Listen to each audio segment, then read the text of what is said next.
Welcome to episode 18 of the Get a Grip on Lighting podcast. On today's show, we have Ira Greenberg from Keystone Technologies. Yeah, he's the CEO. He also brought along his pal, Josh Brown, the VP of Sales of Keystone Technologies. And Greg, me, Ira, and Josh, it was four lighting guys talking lighting. What were we talking about? Well, we talked about the future of the lighting business. We talked about the challenges of manufacturing lighting equipment in the continental U.S. We talked about warranties. We talked about a bunch of stuff, manufacturing. It's a really good show. I won't give you anything more, but what I will say is that this episode of the podcast is sponsored by who? Yeah, come on, man. Keystone Technologies. Thanks, Ira and Josh, for supporting us from the beginning. And I want to tell you about what? Sign Hero, their T5HO and T5HE LED tube replacements. What? Come on, man. With Sign Hero, I'm so passionate about this product. Look, all you do, you cut all the wires going to one side of the sign. You cut all the wires going to the other side of the sign.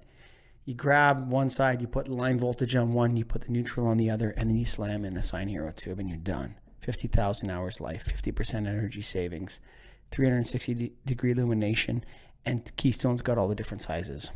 Come on, man. What's left? Signs. Right. Guess what? Josh came on the show and you know what he told me? I didn't know this. But Josh Brown is a graduate of LS1. That's right. Keystone's a NILD member. Josh took LS1, and he basically said he went from 0 to 60 real quick because of LS1. You should take LS1 too. You should join the National Association of Innovative Lighting Distributors. But without any further ado, what? Come on, man. NAILD.org. NAILD.org. LS1. Hey, we got Ira Greenberg and Josh Brown. Episode 18. Get a grip on lighting. Welcome to the Get a Grip on Lighting podcast, Ira and Josh. Thank you. Thank you for having us. Thanks for having us. Say hi to Greg Eric, the co-host. Greg, good day. Good afternoon, Greg. How you doing? Josh and Ira, good. Josh. So Keystone has been around for a while in this business, 70 years. Ira, how are you related to Marvin Spielman or Harold Fox? Marvin is my mother's father, and Harold is Marvin's brother-in-law. And how, did you hear the family story about how they were in the war? Were they in the war together? They were not. They both my grandfather and his brother-in-law grew up in the Philadelphia area, served in World War II, and were looking for something to do when they returned from the service. So they actually had some friends in the electrical hardware business, and they went to their friends in the electrical hardware business and said, are there any things that you sell a lot of and can't get a hold of? And this was in the mid 40s when fluorescent lighting was just starting to become a thing. And they unanimously said, yeah, lighting ballasts. And my grandfather and my great uncle had no idea what a ballast was. Did a little bit of research, realized that GE was the company that basically had the market. So they bought some GE product, put a Keystone label on it. They made up a company called Keystone. We're from Pennsylvania, which is the Keystone state. So they put their own label on it. Yeah, okay. And they weren't intending to sell that particular unit, but they went around town asking electrical wholesalers and fixture manufacturers if they had an interest in this product. Old-fashioned market research, man. That's right. It doesn't get any more raw than that. No. So sure enough, there was demand. And Philadelphia at the time was also a hotspot for lighting fixture manufacturers. There were several lighting fixture companies with long roots in the lighting trade that started in the Philly area. So you're telling me a Greenberg married the Countess of the Keystone lighting business? Like you guys, there's a Greenberg that married in, right? My grandfather's, his last name is Spielman. It's my maternal grandfather. Mm-hmm. And so my father, married my mother, came into the business in the 70s. And at that point, they were when they first started manufacturing, they were actually manufacturing out of my great uncle's garage. Moved out of there in short order. I don't think. And what year is this? What year is this? It's on the garage. This was still in the 40s. It was just probably a year or two before they had to move out because if you've ever seen manufacturing of fluorescent ballast, it's a messy operation. Steel and wire, and it's heavy and it's loud. And so that didn't last long in the garage, but they moved to G Street in Philadelphia, in the northeast section of Philadelphia. And from there they grew, and then eventually they grew out of that facility and moved out to what at the time was really farm country, about 45 minutes outside of Philadelphia. And so that came into the business in the 70s, and continued to run the manufacturing operations. And I came in 2001, and it's been a good run. How many family members have worked in the business since then? Oh gosh. So probably, 3 generations. So that's something we're really proud of, that we're a 3rd generation business. That means you have to destroy it, eh? The old legend, eh? The first generation starts it, the second one grows it, and the third one destroys it, right? So you got some pressure on you. You have some pressure. My first goal is to make sure I don't destroy it. I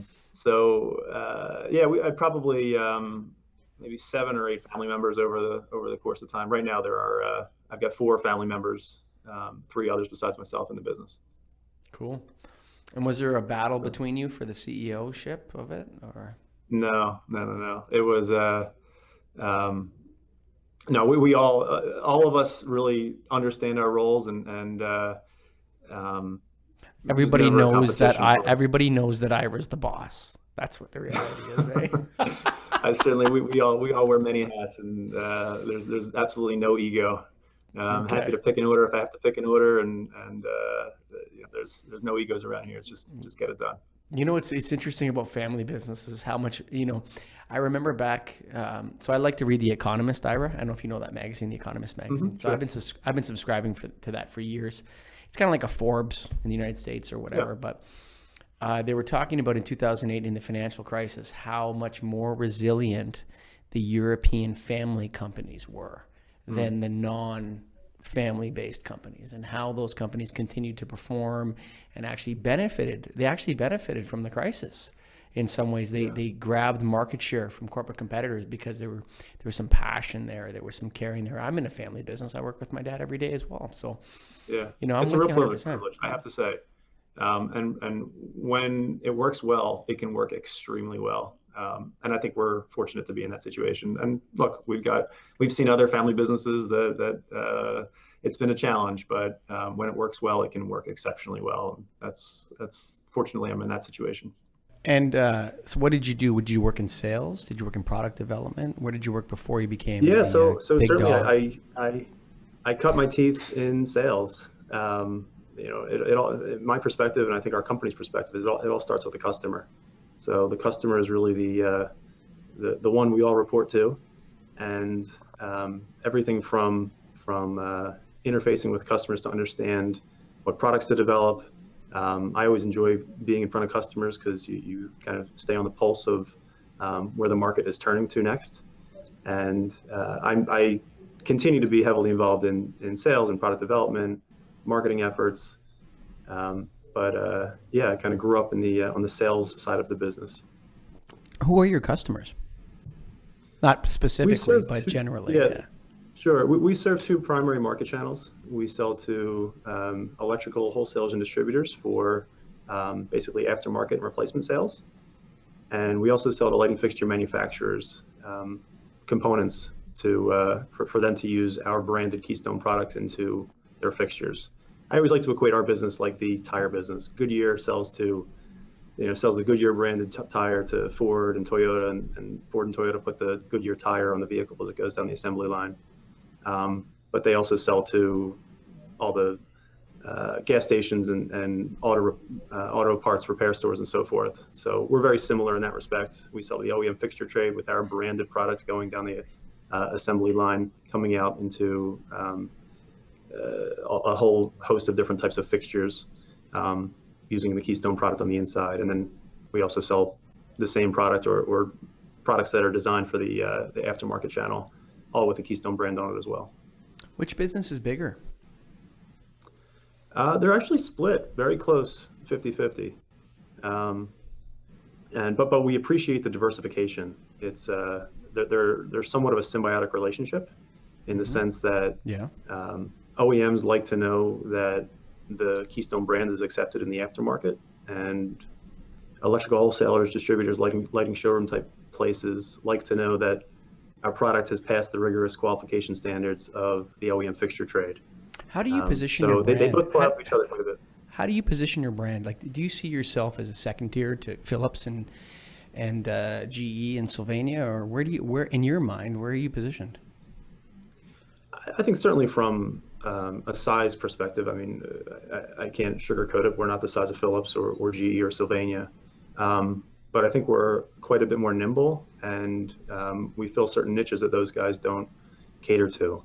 I think when I started in the business, we were quite a bit lower on the recognition ladder than we are now. So I don't think we're necessarily a Philips level competitor from a scale perspective, but I think from many other aspects, we are more nimble, we're much more easier to do business with, and in some product categories, we actually have quite a bit more to offer from a product standpoint. I think that as our company continues to evolve, our breadth and scale is enabling us to grow up that kind of that reputation and that recognition. What is your brand promise? Like, why? Why are you growing so quickly in a market where other people are shrinking? I mean, I don't mean to throw you a backhanded compliment, but I think it's true. If other people are exiting the business and you're moving full force forward, what is it about your brand promise that it differentiates you and from those other competitors that seem to want to get out of lighting? I liken it that we are, in some respects, selling our company more than we're selling our products. We focus very heavily on the service aspect of the relationships we develop with our customers. Everything from how quickly we can turn orders around and quotations, how quickly we get those out, having a really liberal sample policy to help our customers win jobs.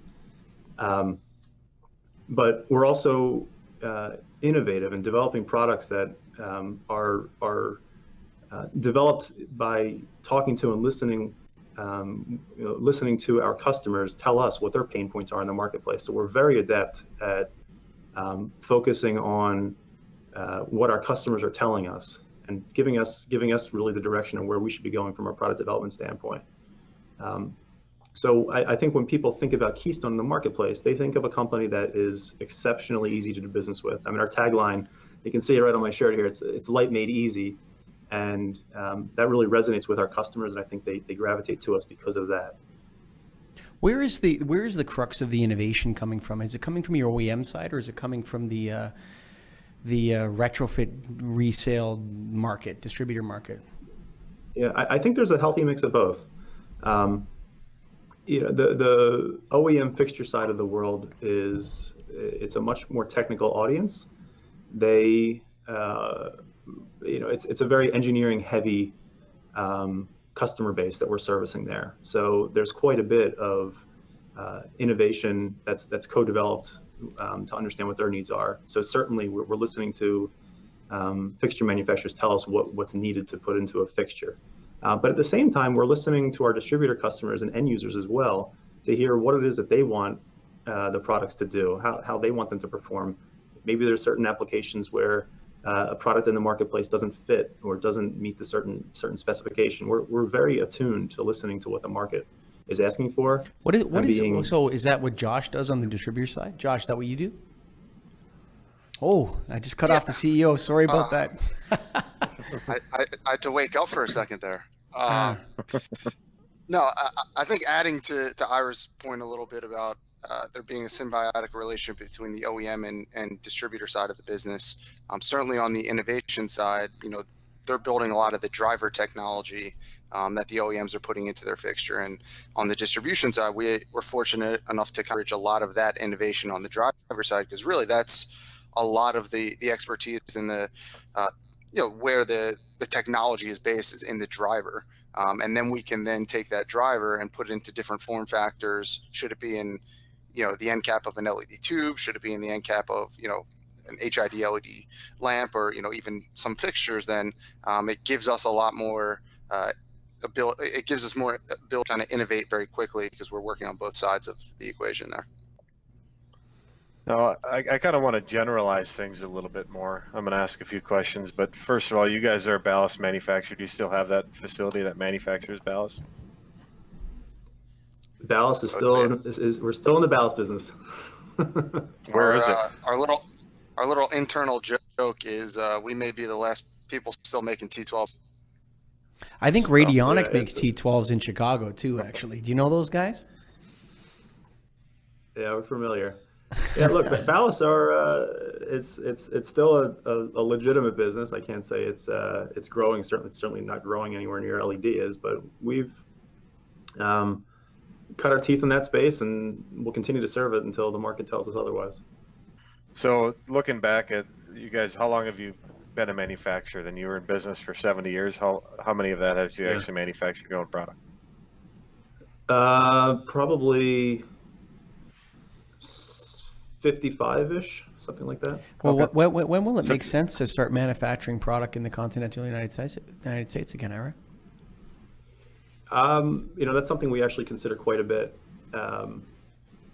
There are certain product categories that I think make sense. I think there are certain product categories that we're a long way away from returning back to the U.S. And that evaluation is something that we consider from time to time, depending on what our what our pain points are from a supply standpoint. There are instances when customers may require for certain governmental programs, they need product that's made in the USA. And so those are initiatives that we're undertaking now, is to figure out how we can service those particular customer needs by developing that capability in-house to make those in the USA now. Let me ask you something. So this business has kind of evolved, Greg. I know I see you there. I'm going to let you come into the conversation soon. Yep. Don't worry, but I'm just going to throw. I want to throw this out there. So I did a paradigm diagram for the National Association of Innovative Lighting Distributors in 2011, and I laid out the old paradigm, which was, ballast manufacturer, lamp manufacturer to distributor to the public, whatever, and then OEM. And then it turned, like today, it's really distributors selling to distributors. So you have a Keystone, which is like a master distributor, or a Halco, or these other companies that have no manufacturing in North America. And what they're in the game of is like taking stock, putting it in a warehouse, moving it out, the product improves, taking different stock, bringing it in, moving it out to distributors, and so on. At what point does the inventory management issues and the declining price of LED products make it better to manufacture what you need as you need it? Is that do you understand the question I'm asking you, Ira? I think so. There's a trade-off, right? There's a trade-off in business models. And the challenge with, on one hand, to have all of that manufacturing capability under one roof is nice, because you can control certain elements. But on the other hand, sometimes it's very difficult to be nimble and work with strategic partners who also have expertise in manufacturing and innovation as well, where if you're locked into needing to fill the capacity that you developed to manufacture a product, it's difficult to remain really nimble to go find kind of the next generation. Yeah, but isn't the idea of building machine tools that press and die metal objects and shapes and all that. With the advent of 3D printing and advanced manufacturing techniques, couldn't a manufacturer be as nimble as a distributor in terms of what they're making, and especially with the way electronics are made and that? Isn't there a better way to do it? I mean, I'm on the outside looking in. Yeah, sure. I think there's trade-offs. Certainly, we could build a really highly flexible manufacturing operation, but that's going to come at a pretty high cost. Certainly, to deliver product at the expectations people have around prices for LED products now, you really need scale and volume manufacturing in order to hit those price targets. So if there are situations where customers are willing to are more interested in something that's highly customized or highly unique, but are willing to pay the premium in order to get that that short run or that one-off product, those are the considerations we have. I think that right now we're in a space where customers are driving more towards the cost element of kind of the value proposition, and less interested in having a highly customized or even a semi-customized product. I just don't think that the customer's willing to make that trade-off right now for price versus customization. Now, I mentioned yeah. Go ahead, Josh. No, I was just going to flip it around on Mike and Greg to see if they'd be willing to, would they sell a lamp that's twice the cost, specifically because it's, made in America. Greg? I'm Canadian. If it's needed, if you make it in Canada, I might consider it. But go ahead, Greg. If it helps you sell the deal, then yeah, and about the only place it makes sense right now is U.S. government that requires you to. So if not, no, I wouldn't sell for. You know what just popped in my head? Is it? And you guys can say Colligan's gone nuts again, but isn't there an issue in terms of military strategicness here? If the U.S. can't light its own factories, and there's a military issue with a foreign government like China, wouldn't that be a major problem for Americans? I mean, if you couldn't, it's like the old idea of if you don't have your own clothing manufacturing business, what are you going to wear when you go to war? I mean, I think there's a militarily strategic element to artificial lighting that I think we've maybe forgotten about since the Cold War. I don't know. I'm way up there in some crazy space, but I think there's something to that. Ira, what do you think? Am I crazy? Am I going down the conspiracy theory hole here or something? I wholeheartedly believe that as a country, we're better off with capabilities to make all the things that we need in order to survive. And I always agree that lighting is one of those things we need in order to function as a society. But I don't necessarily think that our country is at risk, certainly today, given the fact that if there's an issue with one country not being able to provide us artificial lighting, if you will, I think the global economy is connected enough where we'd be able to source it elsewhere if we needed to. Granted, there is, the trend we see now is there is a lot of production coming back from Asia to the U.S., which I think is fantastic. And that's partly why I think it's partly our American duty, but I also think it's a strategic decision to try to bring product back into the country. I think building that capability domestically, great for the economy, great for our security, our national security. But there's a trade-off again. That is it? Are we looking for the lowest cost? Are we looking for to make sure that we're kind of servicing and servicing our own needs and developing our own vertical integrations here at home? I think we lived in a connected world where there's a happy medium for both. I don't think we want to be in a completely isolated environment either. So the one thing I want to get into a little on the manufacturing side again, and I'm going to ask a question and kind of state what I think about it, but typically when you're a lighting or a manufacturer in general, you have a factory and you make a product. Now, what does it take to be a lighting manufacturer? Because to me, most of the companies that we claim to be lighting manufacturers actually don't own or have any part of the factory that they get the product from. They just go out there, they sub it out, and then they bring it in, and they're basically a marketing arm of a manufacturer in China. There's a few questions that will come from it, but let me know what you think it takes to be a lighting manufacturer. Yeah, I think the conception around manufacture is a lot more around product design, innovation, and um, being able to, frankly, being able to find contract manufacturers that meet proper requirements and specifications that can entitle you to bring products to market that are best in class.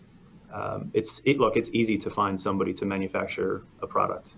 It is an immense amount of work to find somebody and develop the relationships to know that you've got a manufacturing partner that can deliver to world standards. So there's quite a difference. There's a big variance between manufacturers of lighting products.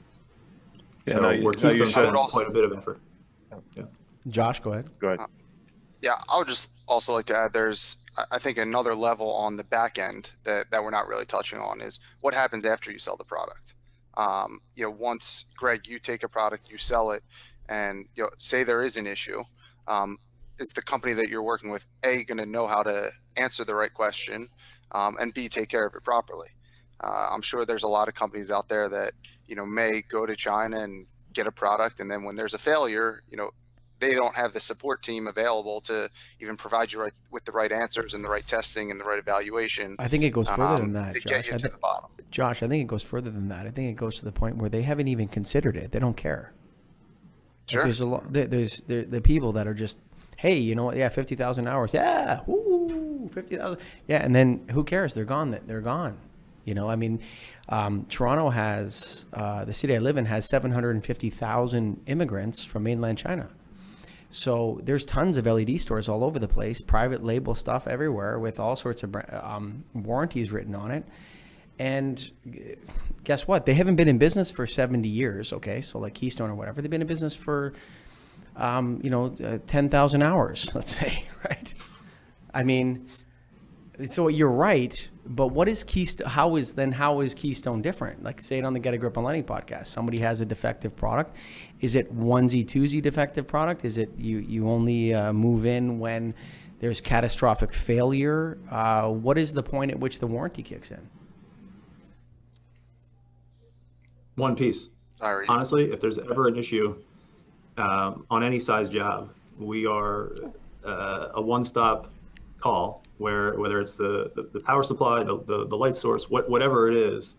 Our reputation of servicing the customer is something we can't put a price tag on, and a lot of times we earn customers through the aftermarket support rather than the upfront sale.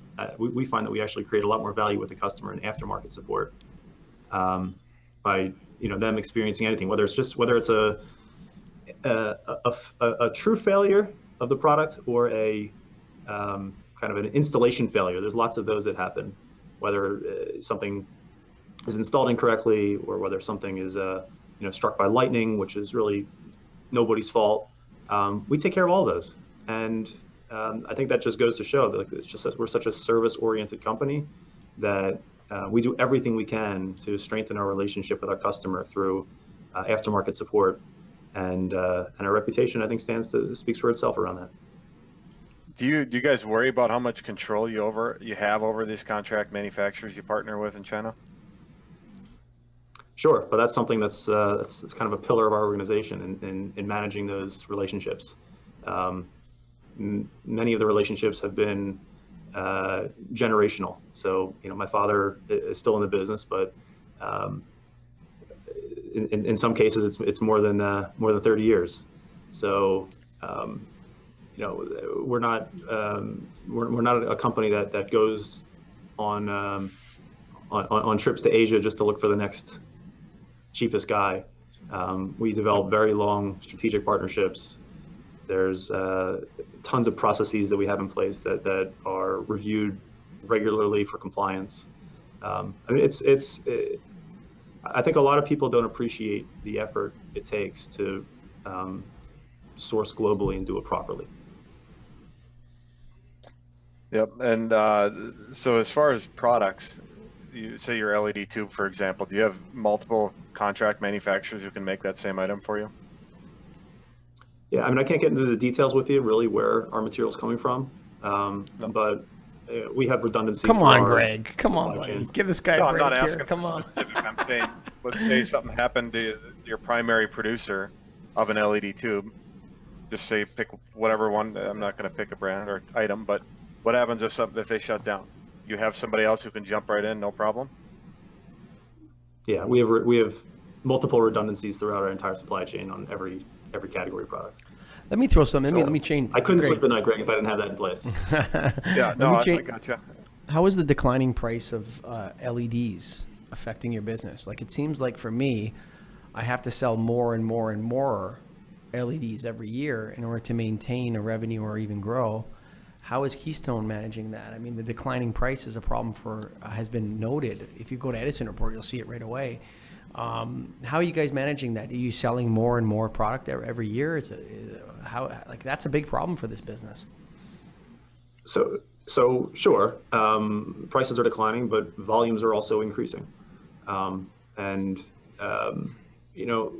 a declining price it's a challenging situation to manage by all means for us, I'm sure for you guys as well.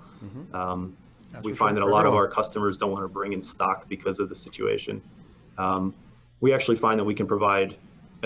Our philosophy is keeping fairly substantial inventories in place to be able to service any size job, and so a lot of our customers turn to us because they don't want to carry the inventory. They depend on us heavily to be the ones to actually have that inventory available. So, look, we also have ongoing cost reduction efforts to make sure that our costs remain in line with current market conditions, and that's something we pay a lot of attention to. I do think that we're, the prices aren't dropping as they have over the last probably 18 to 24 months. Are you talking percentage-wise or dollar value? Like, Well, certainly if you go down by dollar value, 10%, if you go down by 10% or whatever a year, eventually that 10% is not very much money-wise. As a portion. Are you talking percentage? And that's it's both. Frankly, that percentage drop, the curve is starting to become less steep, and we're also frankly seeing a lot of upward cost pressures. So I think a challenge that we're facing right now is there are lots of companies out there promoting LED products, and we see right now we're dealing with some electronics components supply issues. So lead times are getting longer, and costs are stabilizing or going up in some cases. Certainly, as we deal with overseas manufacturing in some respects, we deal with currency inflation and wage growth. But overall, the market, the expectation, it seems like we've all become spoiled, or maybe it's just the opposite of spoiled. Around the expectations have been set that prices keep coming down every 3 months, and I really think that expectation needs to be reset. Because I don't think that's going to be the reality. There has to be a basement. There has to be a basement to all this. Oh, for sure. There has to be a point at which it stops and then maybe rebounds a bit. Josh, what are your distributor clients telling you on your side? Like, in terms of stocking and prices falling, are the markets completely different across the United States? Certainly a lot of the market volume is driven by the rebates that are in each respective market. But as a whole, I think distributors don't really enjoy the prices dropping any more than we do, because if you make the same margin on a lower cost item, it's just lower dollar volume or dollar numbers. So I think as a whole, distributors are feeling the pain, and but they are changing their models a little bit to be a lot more kind of job driven and drop shipping driven, and we've had to adapt to that as well, where they're not maybe touching the material nearly as much as they were with the previous fluorescent technology. Greg, It seemed like for a while, some of the factories in China that make, and maybe not your product, but are trying to sell now direct into the U.S. And it seemed like it was really intense last year, and it seems like it's died off some. I don't know. Have you guys seen any indication of that, or does it still seem like something that a lot of direct manufacturers in China are trying to come and sell in the U.S.? Give any indication? I think it's just going to continue to become increasingly more difficult for all of these different companies to survive. What ends up happening is you've got some players start to get larger, and that scale becomes a real advantage. And these smaller companies, while they may be satisfied with lower profit margins or they might cut corners in other ways, those businesses usually are not as sustainable. Look, we've been in the ballast business for many years, and I remember early on in my ballast days, there was always a new ballast company that was going to come out with the next greatest price and kind of really shake up the market. And inevitably, I could probably name half a dozen companies that did this over time.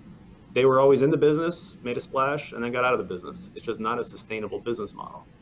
And I think we'll see the same thing. Look, we get emails all day long. I'm sure you guys get emails from the same companies I get emails from, trying to promote, different products direct out of China. I think these are temporary situations. They're in, they're out. And over time, as the market matures, and I think the market has matured quite a bit, especially in the LED tube space, where some of the technology has matured and certainly the pricing has matured. These other companies that are in it for the short term you're going to realize they are only here for the short term.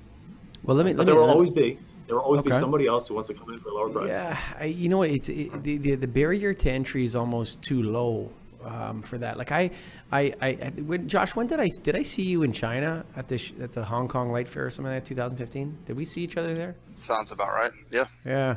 And after that, I think I brought in some LED tubes and this sort of thing. And it's like, if you're on my side of the business, I think, first of all, paying in US dollars is hard for us. But on top of that, it's like, it's a different business. So I think there's a model for a Keystone to distributor situation out there. But in the future, I think what's going to happen is, so my business has been growing in a shrinking market. Greg's business has been growing in a shrinking market. Keystone's growing in a shrinking market. So I think there's going to be a lot of dead bodies, but I think the good companies will step over them and hire their good employees, and so on. In terms of the smart lighting, that happens in every space. Yeah, for sure. That's just the nature of business. For sure. Go ahead, Josh. You can jump in there. If I can also just add to that, you guys know, LED technology is still in its infancy.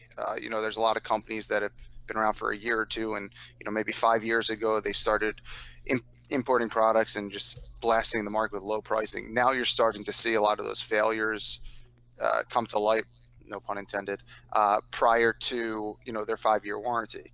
And obviously bad news spreads a lot quicker than good news, and as more and more of these smaller companies either leave the market, or their contractors or end users have one experience with this bad product, I think it makes it more difficult for some of these newer LED companies that don't have the testing or the backbone behind them. I don't think anybody really knows impact. Though, Josh. So one of my largest profit centers is a recycling company, and we recycle. Okay, because LEDs are actually, the old LEDs are actually mostly scrap metal. So the stuff that came out in 2013 and 12, it's mostly scrap metal. There's not a lot of plastic and junk in it. So we recycle tons of LEDs. People they're burning out, they're dimming. There's lots of stuff going on. I think the industry has to stop talking about 25 years and 20 years and really put out more of a message of, say, 2 or 3 times the fluorescent tube life. Because, you guys probably have 50,000 hour fluorescent tubes you sell, right? Close to it, yeah. Yeah, if you say like a 50,000 hour tube, you're talking, 5 to 7 years, something like that. I think the industry could become more realistic. But Greg, you have anything else on this topic, or can I change gears here quickly? Because believe it or not, guys, we've already gone 45, 50 minutes. I told you it would go quick. Change gears. Yeah. So what's Keystone doing in the smart lighting, the addressable lighting space? Do you guys have anything cooking there? You want to speak to that, Josh, or would you like me to? Go for it. We have actually some exciting stuff to share. I don't really want to pop the cork yet out of the bottle because we're showing some things at Light Fair that we're pretty excited about launching. You can unveil it we- first on the Get a Grip on Lighting podcast. No one will mind about that, bro. No, this is the teaser. This is the teaser for you to come by the Light Fair booth. Okay. See what we have Alright. going on. Fair enough. But this is absolutely an area that we are investing heavily in, and we're really excited about how this is going to, how this whole space is going to change the lighting industry. We want to be a big part of it. Are you a power over Ethernet guy, or are you a Wi-Fi connected company? Which way are you going? You just weren't going to take no for an answer there, were you? I never. Well, hey, we're all sales guys here at the end of the day, right? Stay tuned. Just a couple months away, and we'll. So you're not going to say whether supplemental show. We'll do a Okay. supplemental show at our booth. Okay, very good. All right, Greg, you got anything else for these guys? I don't think so. I think it's good overview. I think that was a good show. Hey, I just want to say one more thing. Thank you very much for supporting the Get a Grip on Lighting podcast, Ira and Josh. We really appreciate it. Yeah, thanks, guys. It's our pleasure. You guys are doing a great thing here, so we appreciate the opportunity to talk. Yeah, thank you very much for coming on the show, guys. Bye for now. The only other thing I would here just comes like Josh. to add, Go ahead, Josh. yeah, I'll just, I think a lot of what works about Keystone is, from all the way from Ira down to, people in the warehouse or processing orders, really breathing the light made easy. And, in any business, one person can't make it succeed. I'm sure in your businesses as well. It's not just you guys, you have a whole team around you. So, it's definitely built into our culture and the blood of everyone at Keystone that, that customer service has allowed us to really differentiate ourselves. And that's product development to order processing and kind of everywhere in between. So, every time we try to stop a podcast, we keep going for a bit. So I'm just going to go with that because every show has gone this way. Yeah, please. So let me ask you this, Ira. So is that what is that? Is that a family dynamic culture thing? Like, do you go down to the warehouse and see the people and talk to, what is it? What are you guys doing there? Because you got a pretty big business. How many employees do you have? We are about 80 or so out of this facility, and then we have a number of folks working on the road out of sales offices. So you got outside this business. And how much has that grown in the last 10 years? A lot. I would say it easily doubled, probably tripled the headcount. Right. So when other companies are shrinking, other companies are getting out of lighting, they're selling their divisions, your guys are growing. Is it a family? Is it a Greenberg family secret sauce, Thanksgiving party? You guys figure everything out, or what is it that you guys do? What are you doing there? Honestly, what's the secret? What's the Greenberg super secret? Simple. It is. I'll give it away all day long. We listen to the customer, and we know that what makes us different in our customers' eyes is being really easy to work with. So we can say it all day long. We live it and breathe it here. When we hire people, we ask, what can they do to make a difference, to make it easier for our customers? And it starts from day one when people join us, and we do things. We have lots of company culture related events every week that kind of help foster this idea to make Keystone a great place to work, for one, and for two, to be a great place to help our end users, our customers. And it's our philosophy. I mean, everybody here knows it and does whatever it takes to get the customer, to make the customer happy. Well, see, you forgot. Go ahead, Joe. Go ahead, Greg. Go ahead. I just think it's all about being adaptable, and that's what you guys are, and that's what I think Michael is. That's what I am as a business, and that's what you have to be in lighting right now. The traditional way of doing it is gone. No, you guys are wrong. Yeah. You're all wrong. You're all wrong. The reality is all your success, all your success is related to your membership in the National Association of Innovative Lighting Distributors, and you put all your people through LS1. That's the number one thing. I did it. I mean, there is definitely a large. I mean, I had absolutely no lighting experience prior to joining Keystone, and LS1 was definitely a critical part to get me from 0 to 60 very quickly. And a lot of our employees have taken it and have felt the same way. No question about it. Yeah, it's a great training program in all seriousness. So even though I'm not going to credit all your success to LS1, Ira, I'm going to say that it was a big part. Hey guys, I think that's a good note to close on. It's fun. We want to. we enjoy what we do. We have fun with it. We have fun with our customers. We have fun with our employees, our vendors, and everybody else in between. And I think it shows. I think people want to be around a company that's enjoying what they do. And, that's obviously we've got great products and we can be competitive and all that stuff, but people want to do business with people they enjoy being with. And that's something that we try to profess. I think we need to get Ira into the hospitality lounge at an NAILD convention, Josh. How do we do that? Invite them. There's a formal invitation right now. Next year, 2019, All right. Ira. All right, man. Thanks for coming on the show, guys. Thanks, All guys. right, thank you. Thank you, guys. Keystone Technologies. Come on, Sign Hero. Let's do it. Hey, Ira, Josh, thanks for coming on the show. That was fun. It was a good story to hear about, how Keystone started in the 70 years and everything else. Hey, distributors out there listening to this, sales reps out there listening to this, go to KeystoneTech.com, KeystoneTech.com. Come on, man. Craig and I have been dealing with Keystone long before we started this podcast. Why?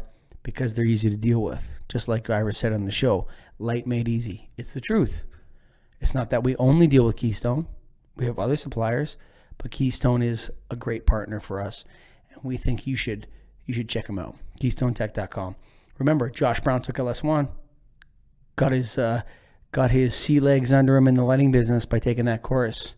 You should too if you're new in the lighting business. Tell your boss, hey, boss, join NAILD. Or tell your boss, hey, put me through LS1. Or join NAILD on your own because you can be an associate member. We've lowered the price. And, bringing new people into the conversation. And some of the people at the last convention that learned the most were all the new members. Go to NAILD.org, that's nailed.org, for information on joining this association and information about our educational products, nailed.org. That was episode 18, Get a Grip on Lighting. Thanks, folks.